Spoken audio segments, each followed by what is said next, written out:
Hi, my name is Father Joe Menkhaus, and this is the St. Bernadette Parish Westlake podcast. As a parish family, this podcast is a way that we share our story of faith in Jesus Christ. Join us as we dive deeper into the mysteries of our Catholic faith and the reasons for our joy, especially our hope in the love of God.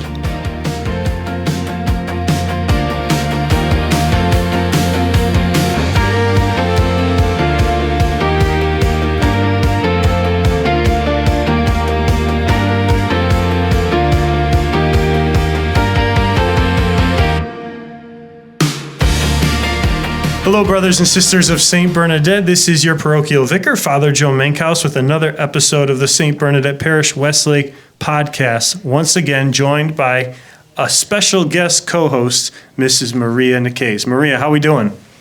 I'm doing so well, Father. Thank you for having me again today. You know, I was thinking about all of the stories that we've shared on this podcast so far.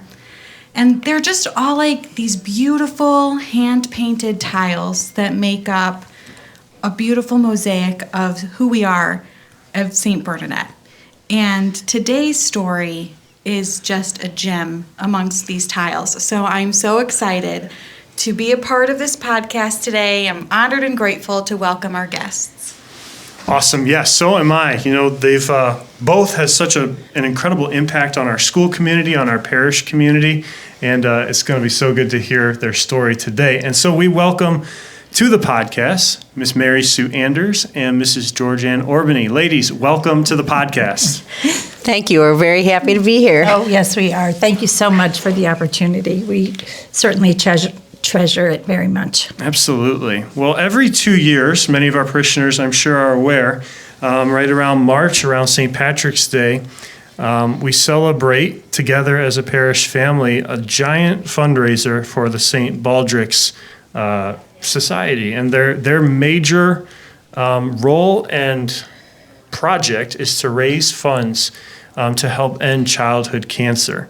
And so one of the ways that they do that is through their, I would assume it's year-round or at least annual, and you can share more with me, but at least here at St. Bernadette, every 2 years we participate in the St. Baldrick's Brave the Buzz. And so 2 years ago, I got to participate for the first time. It was a beautiful experience, but the idea is that children set a goal, or anyone really, sets a goal of amounts of money to be raised. And if that goal is met, then they have to shave their head in support of childhood cancer. But for both of you, this is something that hit really close to home about 12 years ago, and we'd love to hear that story, to hear your witness, and to just know how we got to be where we're at today. And so maybe Georgianne, I'll hand it over to you, and you could just share a little bit about who you are and how we got here today. Thank you, Father. I recently just retired from teaching over 43 years, and in my quest to figure out what my continued journey is going to be like, the community of St. Bernadette's is loud and strong in proving what they have offered to our family and to the community.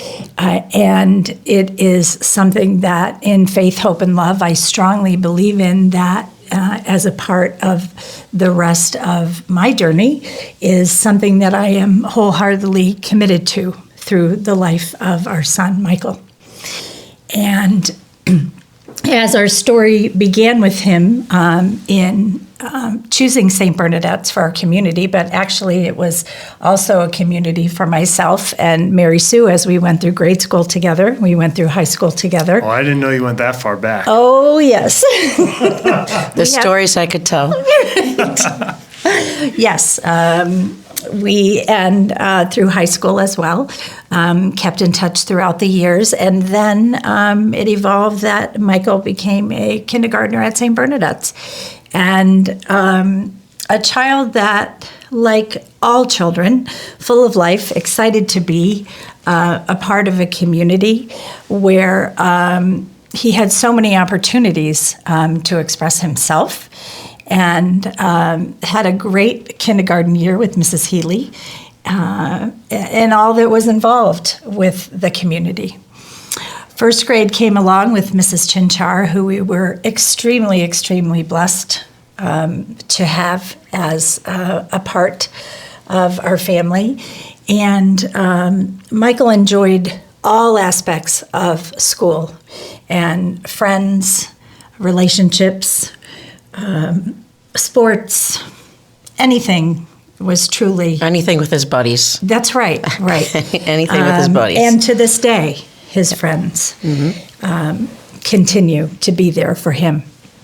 But it began in first grade where we just started noticing, and back then there was not a lot said about childhood cancer.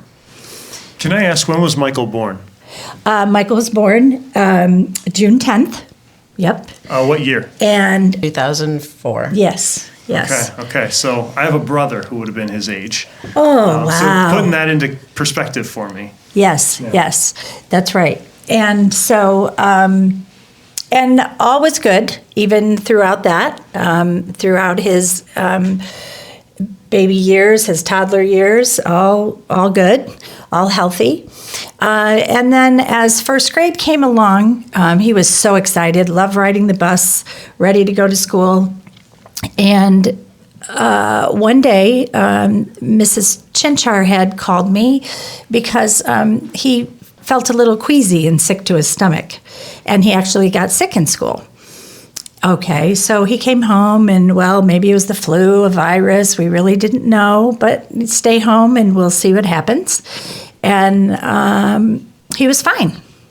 He was fine. Had a little rest, hydrated himself. It was good.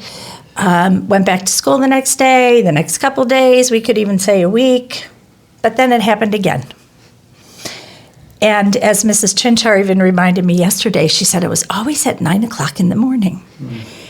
He was fine going to school, and then he would sit down, start to do what he needed to do, but then he got sick. And we began to have the discussion, did he have anxiety about school? Was he afraid of school? Was there something that was bothering him? So we checked off all the boxes and found that no. And we actually took him to the physician, and well, maybe it's just a little whatever kind of virus, and he should be okay. Okay. We also noticed that he began to get a little fatigued, a little tired, wanting an extra nap when he would come home from school. And so how long is this going on at this point? Probably a couple of months, because it was October then. So he, then one afternoon after these episodes, and I was beginning to feel just more and more concerned, like this was not normal. This is not normal for my child to... That mother's intuition. You Yes, just knew. absolutely. That and Steve would still be, maybe it's okay. Let's just see what's happening, and maybe things will be okay. But it wasn't. And so actually, I remember the one afternoon when he came home from school, and he just lay down on the floor and said, "Mom, I'm tired," and he fell asleep. And I mean, really fell asleep. And so as I looked at him on the floor, I said, "You know what? I'm calling Steve. This is not good. There is something." And so I did, called the doctor, continually told him about all of the symptoms that just kept reoccurring. And he said, just take him to the ER, which we did right away. Took him to Fairview, and the journey began. They did a CAT scan, did an X-ray, and they saw the lump in his brain. And immediately within Fast. really quickly, they whisked us down to the clinic. So away we went in an ambulance just that evening. And It's such an intense shock. it was huge, because it just all spiraled. That I kind of knew there was something, but I didn't know what it was. And when nobody is really helping you through it, you're just carrying it on your own of what to do and how to do it. So taking that step was a huge jolt for me. And then to just try to follow through the steps, just like in other tragic things that happen. You follow through the steps and you feel like you're stepping, but it's kind of numb. And so immediately we had great surgeons, and they said that we need to get him into surgery. They identified it as medulloblastoma, which is one form of brain cancer, childhood brain cancer. There are many. Medulloblastoma is one of them. And the surgeon felt very confident that she could resect it and get all of it, but wanted to move as quickly as she could, which we did. And the hours kept spiraling as we were just thrown into what was happening to our child, as well as people around us that were just shocked. Right. Everybody at school was shocked. We couldn't believe that this was happening, that it was happening to Michael, and knowing Georgianne and Steve, and we didn't know what to do except for pray. It's one of those pray. things that you hear happening somewhere else, and then when it happens, how does this happen? How Right. does this hit here? Right. So after 10, 12 hours, I believe, surgery was successful, very successful. Reported that, they were able to resect, get it out, and move on for Michael in the stages of, yes, he will need and should have chemotherapy to make sure that it's all gone, and that he will have radiation. So beginning to map out that plan.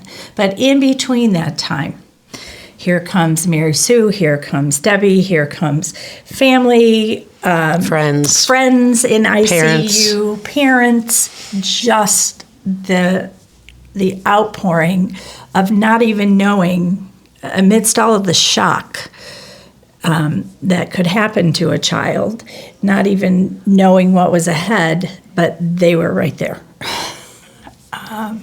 What a comfort. What a warm blanket of hope and support that we will never forget in all that transpired just within those 24 hours. So from the time he went to Fairview, within 24 hours, he had already had the surgery? Yes. Wow. Yeah. Wow. Yeah. They got him in, and it just it needed to be done. And it was set, the priority was set, and away it went. So then after the surgery, obviously there's surgery recovery time. What plays out after that in his story?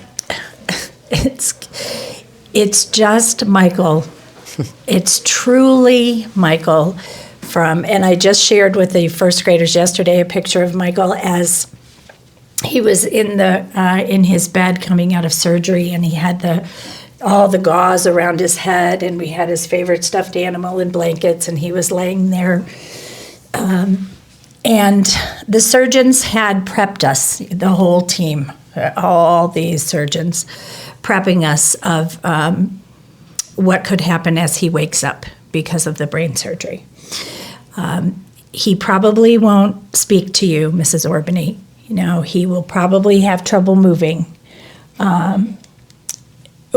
Just effects of the surgery itself and preparing us for how that could be. And again, swallowing all of that and thinking, okay, we are prepared. We will do whatever we need to do. And so we are allowed to go back in ICU, and we go back there. And as Michael wakes up, he's starting to stir a little bit, and he wakes up and he turns his head and he sees Steve and I. They also told us that he would probably have blurred vision. He looks at us and he said, "Get this wrap off of my head." Oh my goodness. Oh my Lord, the tears just poured. They told us he wouldn't speak, and he was in rare form. Can you just get this off of my head? Oh, yes, Michael, we can do that. You had a bump in your brain, and they had to take it out, and so explaining all of that to him. His recovery was miraculous. Because even the surgeons, when we stepped outside of the door and the ones that came the next day, he spoke to you? Yes. How did he move around, doing all the tests of motor ability on his hands, his arms, his feet. He's moving around, yes. And they just couldn't believe it, because oftentimes when children have brain surgery, all of those things just are huge possibilities that would happen. And then there are also things that can stay with them for the rest of their life, just because of the surgery.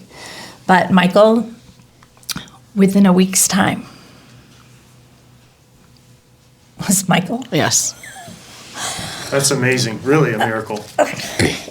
And wanted to be back with his friends and wanted to be back at school. And So how long was he actually out? Well, when he came home a little over a week after the surgery,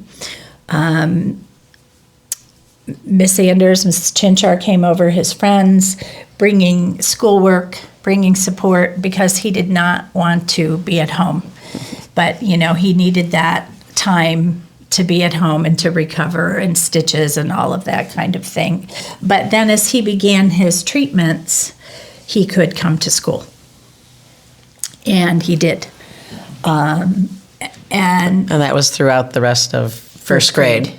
But we made it through the first grade year of his first year of treatment, chemo radiation. In radiation, which were 25 treatments, he was a child that did not have to be sedated. It's normally a procedure that a child is sedated when their head is strapped down to the table with a radiation mask, which is a sight that is, again, something as a mother that I will never forget. But who got me through that? Michael. Because he decided that if we played music, and so they allowed us to filter music through while he was receiving his treatments, that he could focus on that. So we picked out his favorite music. The other important thing for me was that I asked him, just the teacher in me, if he would like me to read him stories while he was receiving his treatments. And we received the okay for that.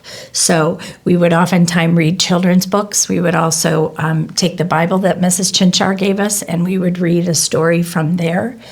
And the time just went. He was able to lay perfectly still for those 25 treatments. Without the sedation. Correct. That's awesome.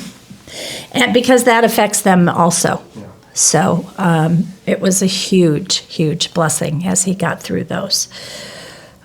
So that was first grade year, and all clean. And everything looked wonderful. And I remember when he had his scans in second grade, he went by Debbie's room, and all queer, Mrs. Chinchar. Oh, with Mrs. Hijuk, that's right. Right? Yes, he was in second his grade. FIDEX class. Yes. So things were great. Things were moving along. So second grade was all queer, Mrs. Chinchar. Yeah. Yep. Yes. Third grade. Tell us what happened in third grade. We were really excited because Michael was going to be in my room, and we were like, yes, and all his buddies, and so we started off the year. It was started off as a regular year goes, but we were all happy, and Michael was doing well, and Yep. And one day, although in between that time of, second grade, we have to go back for the scans, and they're checking and the reports and the all clear. And so then the last checkup that we went to, it's just kind of in the back of your mind. There was and we were told from the beginning, there was a 25% chance of relapse. That wasn't a lot to us. We were very hopeful. and almost kind of let go of that at this point. We really did, because it just didn't, it seemed like things were great. And Michael had good results, thankfully. We were down in the Metro Parks one afternoon, Michael and I, after his appointment, and we were down by the creek, and I received a phone call from the doctor. And she said that through the scans, they found spots on his spine. And I was in total disbelief. My feet were cemented in the ground. It just was not something we expected at all to happen, and it happened.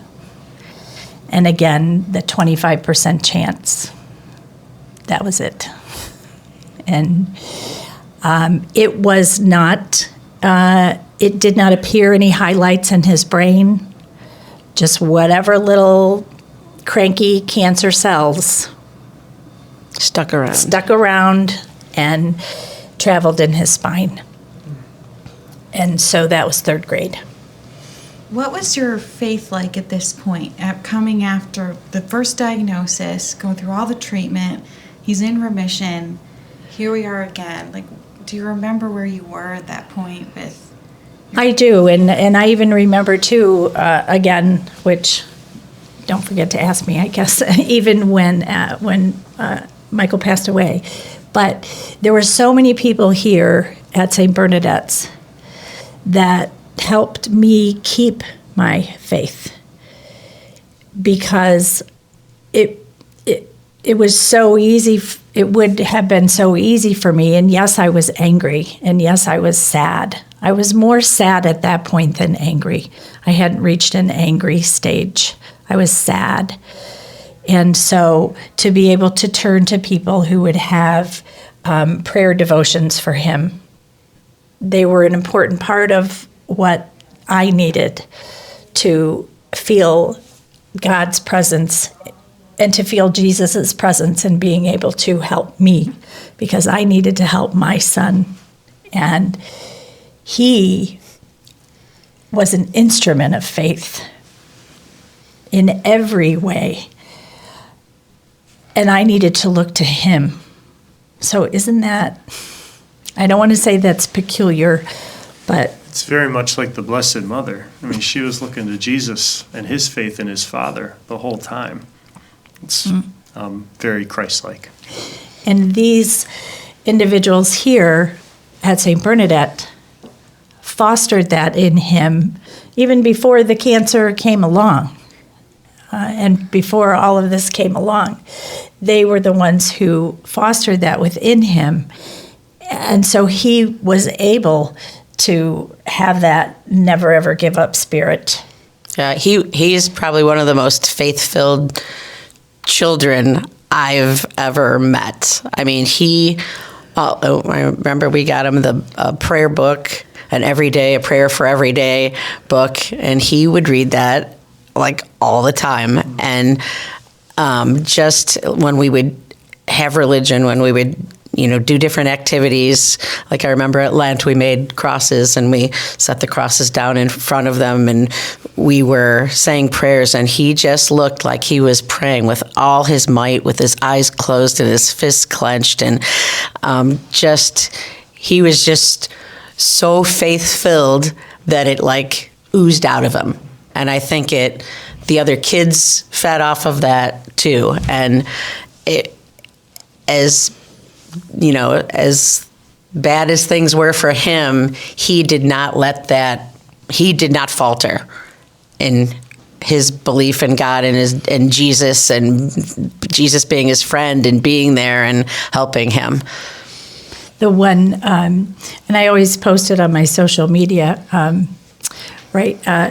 during Lent, where he drew that one picture of the hills and the cross, and he said, "Thank you for dying for us, Jesus. Yes. Thank you for giving us life." And it's just holding on to that, and still today holding on to that is a true gift, a true gift of what he gave us. Yes. Wow. So third grade, you're down at the Metro Parks, you get this call, the scans, and that sets a whole thing into motion, I'm sure. It does. It sets the new protocol. What are we going to do? And what are options? Surgery is not an option for highlights on your spine. That it's just not, and was not then, an approach to go in and, okay, let's just get out the cancer off of the spine. Just was not an option. More chemo and some additional radiation treatments. So then Michael started to miss more school again, as he did in first grade. And he missed his buddies and they missed him. And this class, I have to say, kids asked me today, do you have a favorite class? Well, no, I love all of my classes.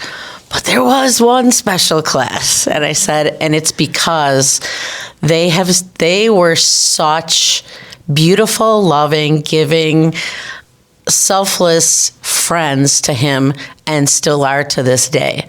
And you don't always see that kids fight. They look out for one another. But this class was exceptionally loving, and they showed it every day. They held on to Michael. Is what they did, I think, too. Mm-hmm. I was going to say it bonded them for years to come, probably still to this day. I remember being a teacher there. I was after Michael's time, but knowing that particular class was so close. Mm-hmm. And their parents, that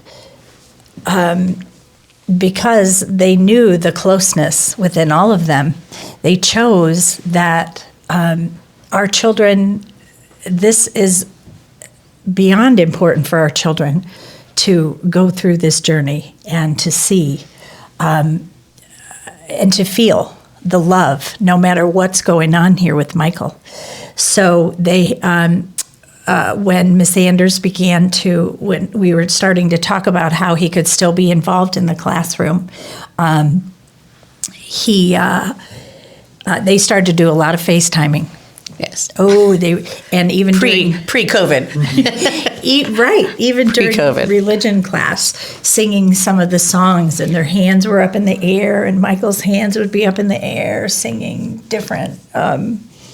hymns. And we would include him in our, whatever it was. Even I think when we did the Last Supper in our classroom at Lent, we had him. We put him up on the iPad, and we had him sitting at the end of the table, and we were all celebrating and talking about the Last Supper, and he was there with us, and we would literally text every single day. If he wasn't in school, he would text me in the morning and go, "How's it going?" And I'd be like, "It's going well." He's like, "What's Jack doing?" And I'd be like, Jack. And we would text all throughout the day, every day. And the children too. They were they were just as involved in it. But that Last Supper, I just showed a picture to the first grade yesterday. He was down at the clinic, and many of his friends would take turns now during these rounds. They would take turns of going with him to the clinic, and but they had to take schoolwork. So they took their schoolwork. But with the Last Supper experience, Jack Petras was sitting there with him, and Michael was hooked up to the chemo pole, and there was the iPad with the FaceTime, and what did they have? Juice boxes and Nan bread and the bread, and there they were sitting enjoying that experience. Yes. And he was just so focused in that event. Mm-hmm. It did not matter that he had a relapse. And we were going through this, and who knew what our chances would be. He lived in the moment, in his faith and in his hope. Now, Mary Sue, if I recall, you have a special recording of his voice. Can you share a little bit about that? He was reading something? Well, I used to do at Easter, the kids had to memorize a story from in the life of Jesus. So Michael's story was the Sermon on the Mount, and you had been practicing it, and they had been practicing because I record them doing it. And Michael wasn't at school, but Georgianne had recorded him, I think in the car or wherever at home where he was practicing. And it was such a perfect story, I think, for him, because we actually played it at his funeral mass. And a matter of fact, I played it for my class not long ago. It's just his little voice talking about the Beatitudes, and it's just, I don't know, it just grabs your heart. And It's his life. Right. And what he wished for himself as a young boy and for others. And you can just hear it in his voice. And as you look at many of the pictures where he still, as much as we tried to, even in fourth grade, moving along, where he would come to Mass when he could, and he would be a reader. Oh, his two friends standing behind him because he'd get make sure that it was all good in case he was a little wobbly. But there are so many pictures of Michael with his hands raised in the air. A genuine, even in 2014 at a couple of the last Masses, just in a wheelchair where his hands are just lifting. And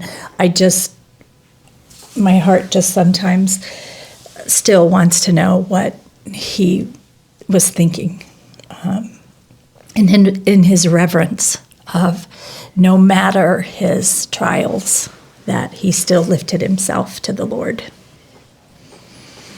So beautiful, and an amazing witness to faith, especially from, it brings to my mind Jesus' words in the gospel when he says, unless you have the heart of a child, you cannot enter into the kingdom of heaven.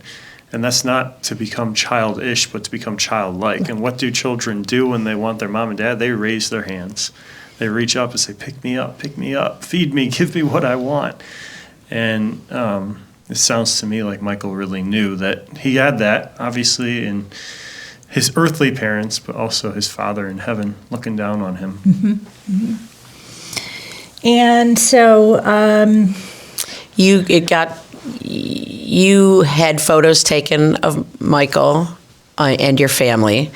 And then throughout the year, we wanted to make sure, because we weren't sure how this was going to go. How it was going to go. And it was very sensitive. And people were very sensitive towards that because, yes, he was receiving treatments. Things were just the way they were. They weren't really telling us, how much time? Is it all going to clear? But then the scans began to reveal that there was additional spreading. And we could even also see over time that, yes, it was in his spine, but then there started to be some reactions of things that seemed to be going on in his head. That, were there still some cranky cells in his head where just different parts of his body were really beginning to struggle? And Georgianne, I think it was January of 2013, the end of third grade, you said, Michael needs a pick-me-up. Can you do something that will be a pick-me-up? So the whole school knew and loved Michael. We had taken pictures. We had done things throughout the year that, the kids were involved, and they were so kind and loving, not just his class, but everybody. It was such a community effort. And so I posed to the faculty, hey, can we get each classroom to do something that will boost Michael's spirits that we could send to him? And so that was when we made the Brave video. And the Brave video was to Sarah Bareilles' song Brave. And it's every class, every grade had a little shot, of that I came in and took that was a booster for Michael. And I mean, the thing is, I think it's 7.5 minutes long. And then we even said, like, and I put that at the bottom of the email I sent home recently, Sarah Bareilles ended up playing it in the background, snippets of people, because many people started to get attached to that song about being brave. And she played it in the background when she would do that song in concert. It would play in the background, and there were snippets of St. Bernadette's all through the video that played in her during her when she would sing that song. But that's kind of what started that part of it, and then We're going to link that in the show notes. Okay. Because it is a perfect video. Like, there's joy. Yes. And it rallies you. It really gets you just excited and hopeful. And I love your cute little moments with Mrs. Chinchar in there and Michael. It's a great So video. genuine. And is this where Negu was born? Or how did, because that's in the video, right? yeah. I believe through it's the Joy Foundation that also with children established that whole idea of not giving up.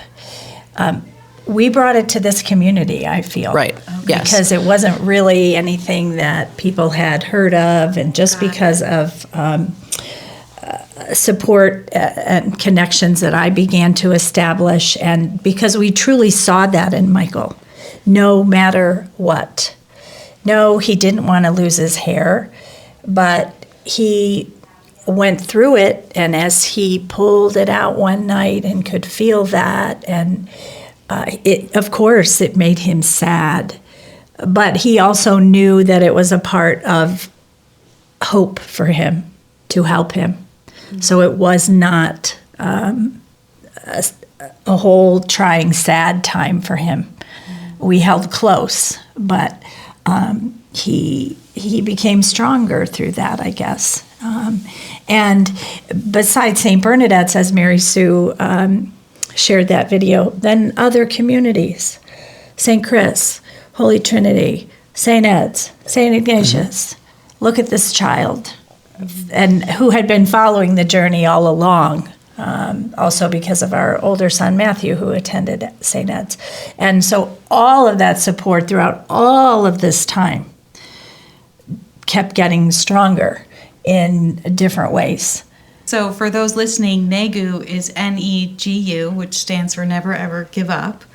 And it's on some posters in classrooms. It's on our T-shirts as a school.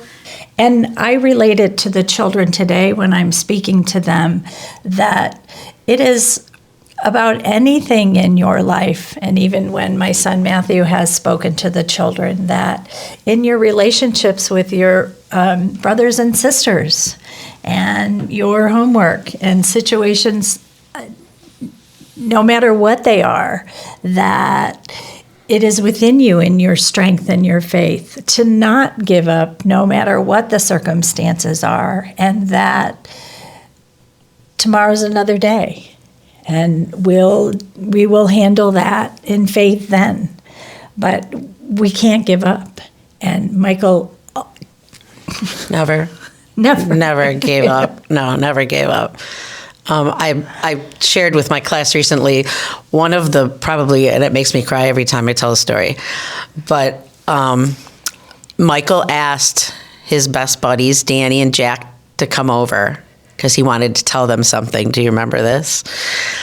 And so you asked, and I asked their parents, could Mrs. Chinchar and I bring Danny and Jack over to your house?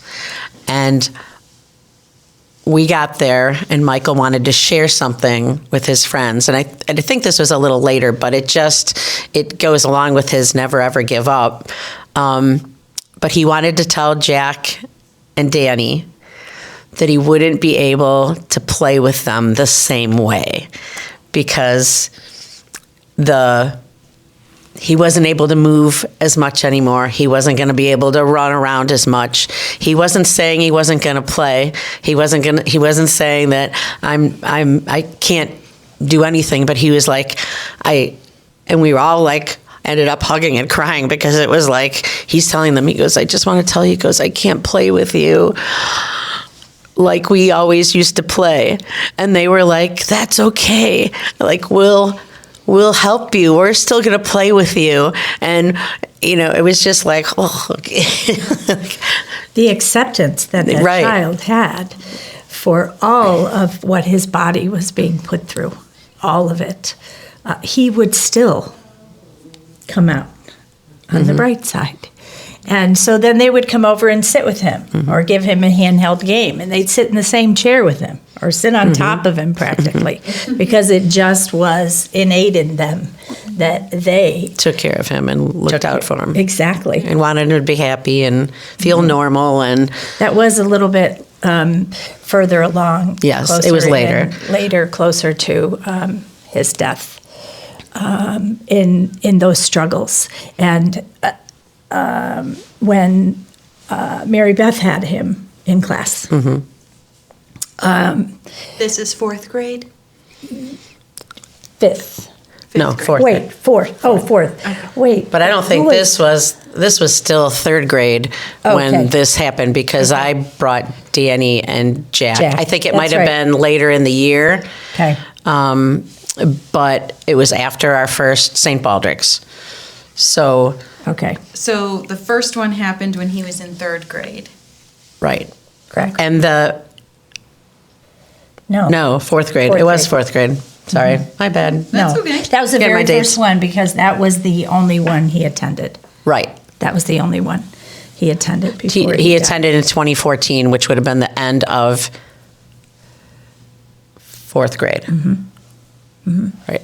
Okay, so let's go there. Okay. If you're okay with that, Father. Let's go there. So he finishes 3rd grade with you, Mary Sue, and then we have summer. Now we're into 4th grade. How do you hear about St. Baldrick's? When did the idea of this start? Tell me a little bit about that? Well, I thought the beginning of fourth grade, didn't he have better scans again? And Yes. then Yes. it was like, things Just status seemed quo. it went from being bad at the end of third to then, because he went on his trip to Legoland at the end of third grade. Through your ideas. And then he went to fourth, and then it seemed like, oh wow, do we have a miracle? Like it seemed like his scans came back and everything Was just was stable. good. Yes. So then through fourth grade, I don't know when Yeah. things changed. Well, and it also brings back to the never ever give up because then there were signs that things were becoming more unstable.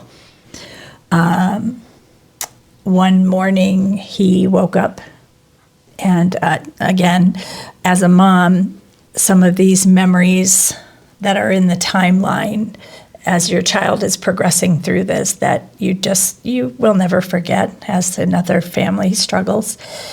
But he woke up and said good morning to him, and I was always kneeling by his bed, and we would say morning prayers. And I began talking to him, and he said, "Mom, I can't hear you." And so I just kind of looked, and I spoke again, and he said, kind of reminded me of when he woke up from surgery, because he said, "Mom, I told you I can't hear you." He said, "So can you just get one of those dry erase boards and write down what you want to say to me, and I can read it." Wow. And here I am, like barely able to stand up. Because And he's just so calm through that. my child has lost his hearing due to treatments and also whatever was beginning to happen in his brain again, that there he was with his never giving up and his hope. And so then the dry erase board era began, where even when he was at home or when he would come to school, I have the videos of these children holding up the dry erase board. How did your basketball square do? Or how did you, just things that were like, it just wasn't so natural in these children that have continued to follow and love him, that they went with it. And okay, well, we're communicating with Michael on a dry erase board now. All good. Yep.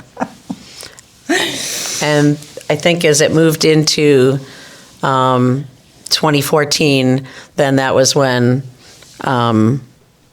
we decided we needed to do something big, and that was Mo Lesh was the one who, I don't know how you guys chose St. Baldrick's. She did. She did, okay. So see, of course, that's Mo. So in 4 weeks, she planned the first St. Baldrick's event.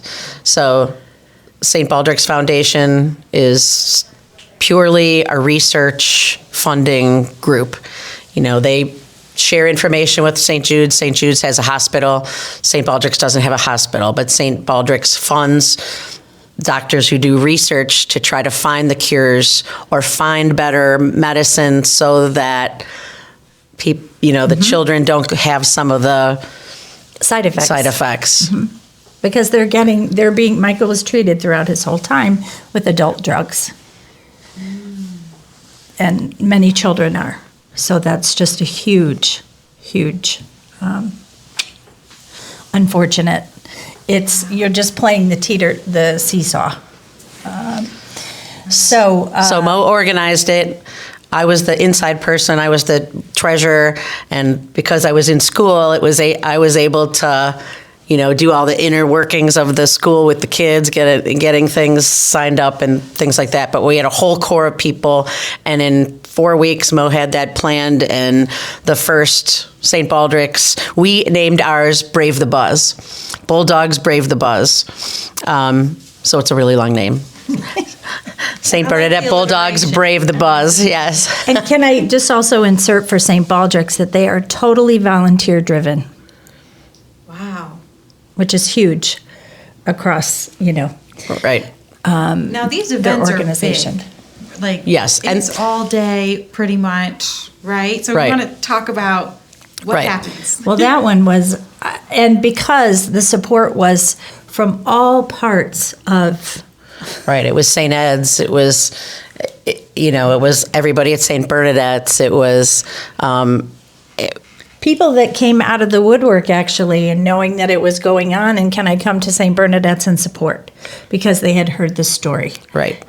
Also people from, Michael's story traveled far and wide. Russia, I heard from people who would send Michael their kinds of stuffed animals that they wanted him to have in the hospital. Just hearing his story inspired so many people across the world. And it's not just head shaving. They did the head shaving, the two guys that started it, right around St. Patrick's Day 26 years ago.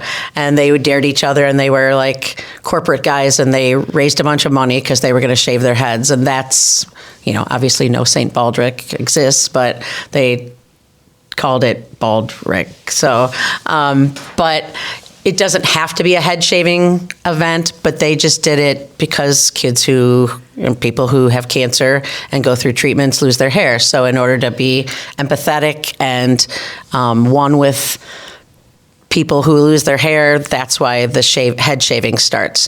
But they do all sorts of other things. You can just donate. You can do your own thing where you raise money, like kids have lemonade stands, or people have like dance-a-thons, so there's lots of different ways you can do it. We just chose to go the route because of having the kids, and because Michael was here and didn't have hair on and off. That's how we decided to go with that event.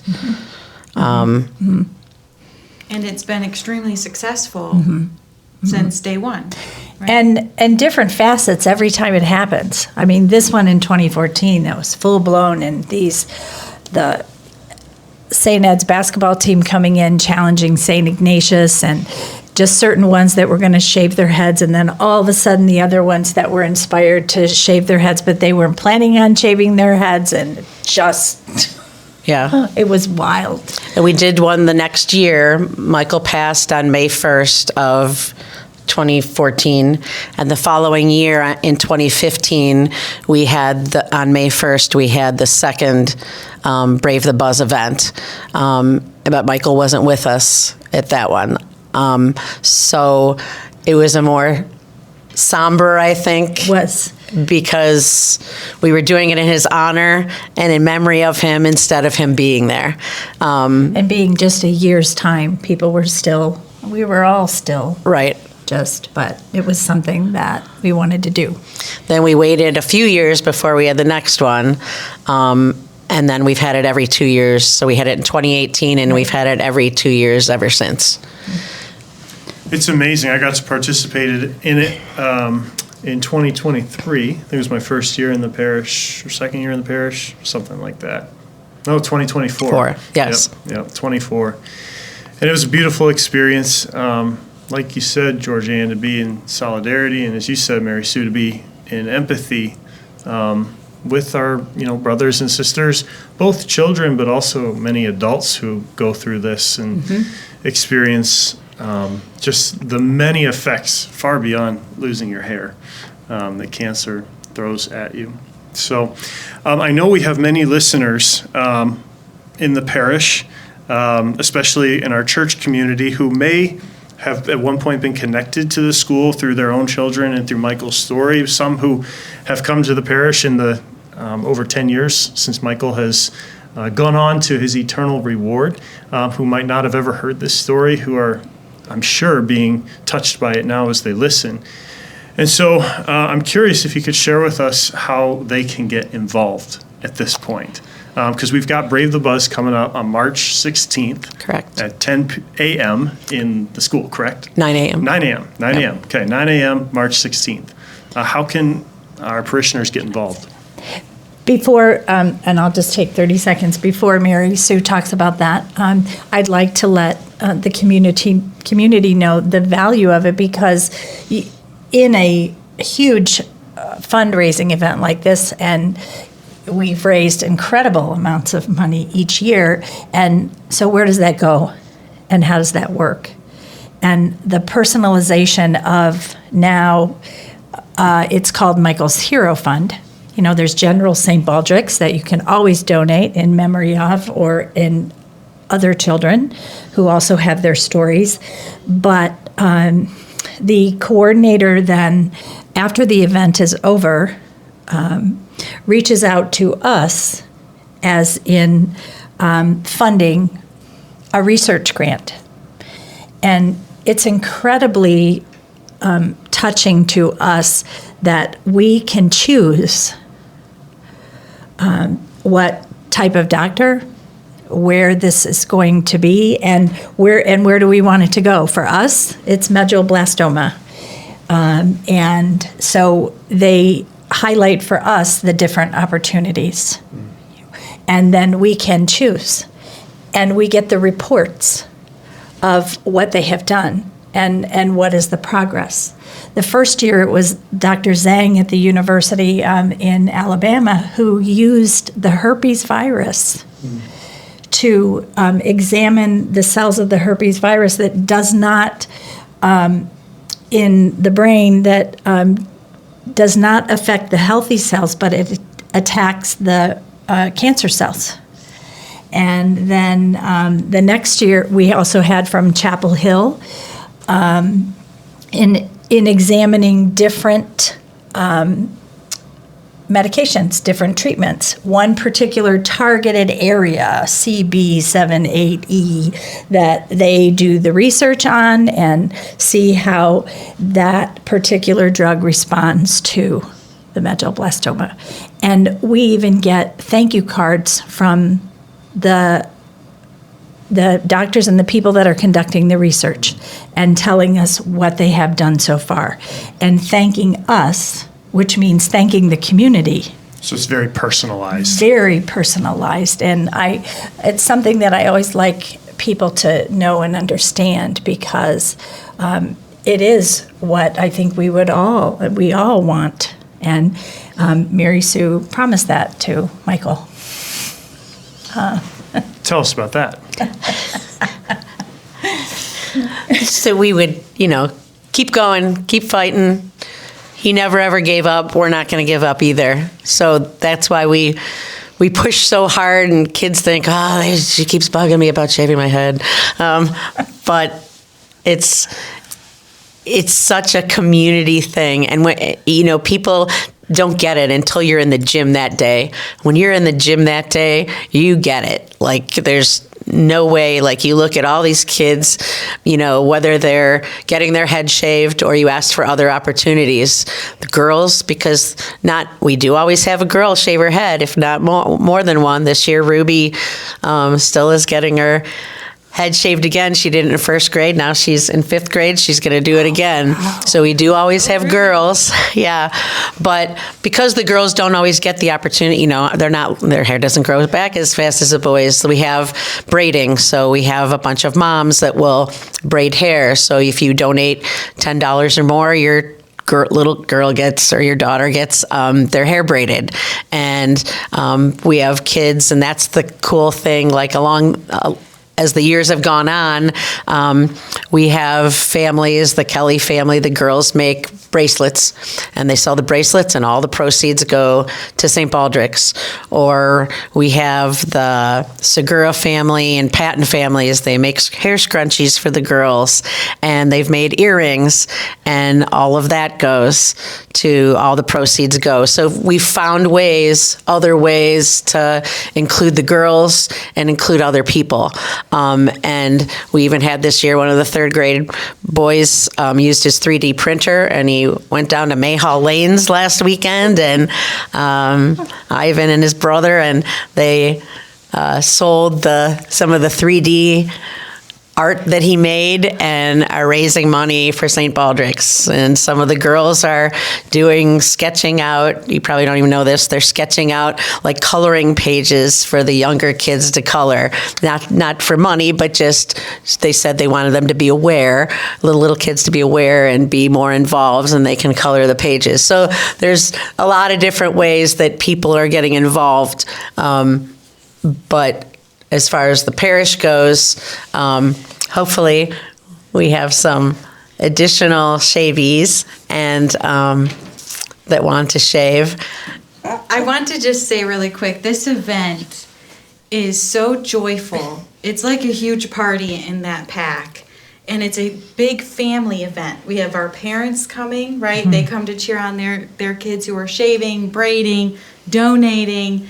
It's really amazing. And I've worked with Mary Sue now for about a decade. And one thing I know about her is she shares her big heart through action. She may not speak it in many words, but it's through what she does. Mm-hmm. And Brave the Buzz is like her heart opening wide.